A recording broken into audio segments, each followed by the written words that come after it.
আমরা ৪৭তম প্রতিষ্ঠা বার্ষিকী বিএনপির এই অনুষ্ঠানে এসেছি। আমরা খুবই আনন্দমুখরভাবে আজকের প্রোগ্রামটা পালন করলাম। আমরা দীর্ঘদিন কোনো প্রোগ্রাম করতে পারিনি। এখন আমরা যে এত সুন্দর পরিবেশে এত সুন্দরভাবে একটা প্রোগ্রাম করলাম, তার জন্য আমরা সত্যিই গর্বিত। তবে আগামীতে আমাদের ইচ্ছা যে আমরা একটা নিরপেক্ষ নির্বাচন চাই। বাংলাদেশের নির্বাচন ছাড়া বাংলাদেশটা কোনো অবস্থাতেই ন্যায় প্রতিষ্ঠা করা সম্ভব নয়। হ্যাঁ, ধারাবাহিকতাভাবে আমাদের যে সংস্কারগুলো আসছে এগুলো অবশ্যই আমরা করব। তবে আমরা চাই যে আগামীতে আগে একটা সুষ্ঠু নির্বাচন হোক। আজকে আমাদের যে 31 দফা দিয়েছে সরকার, সেই 31 দফার উপর আমরা আজকে এই প্রতিষ্ঠা বার্ষিকী 31 দফা পালনে আমরা লক্ষ্যে কাজ করে যাচ্ছি এবং আগামীতে আমরা 31 দফা পালন করব এবং বিএনপি সামনে ক্ষমতায় আসবে এই আশাবাদ ব্যক্ত করছি। আমাদের সামনের দিনগুলি যে আন্দোলন সংগ্রাম আসবে, আমরা সেগুলো মোকাবিলা করে আমরা ইনশাআল্লাহ সরকার গঠন করব।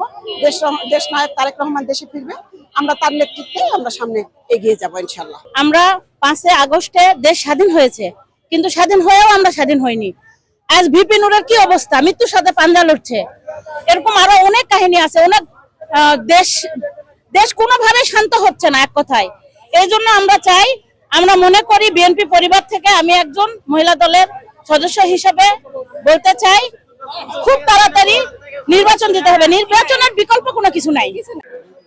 আপনাদের আন্দোলন সংগ্রামে দেশ নায়ক তারেক রহমানের নির্দেশে বাংলাদেশে যে আন্দোলন হয়েছে, তাই এই আন্দোলনের পরিপ্রেক্ষিতে শেখ হাসিনা এবং তার চেলা চেমুন্ডা চোর চারটা ডাকাত সমস্ত বাংলাদেশ থেকে পালায়ে চলে গেছে।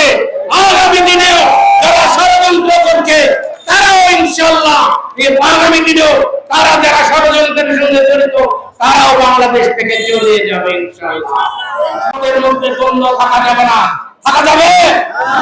দ্বন্দ্ব থাকা যাবে না। তাই আমরা সবাই সমস্ত দ্বিধা দ্বন্দ্ব, সমস্ত বিভেদ বিচ্ছেদ ভুলে গিয়ে যতদিন পর্যন্ত ধানের শীষ আমরা নির্বাচিত না করতে পারবো, ততদিন আমরা একই সঙ্গে একই কাঁধে কাঁধ মিলে সকলে কাজ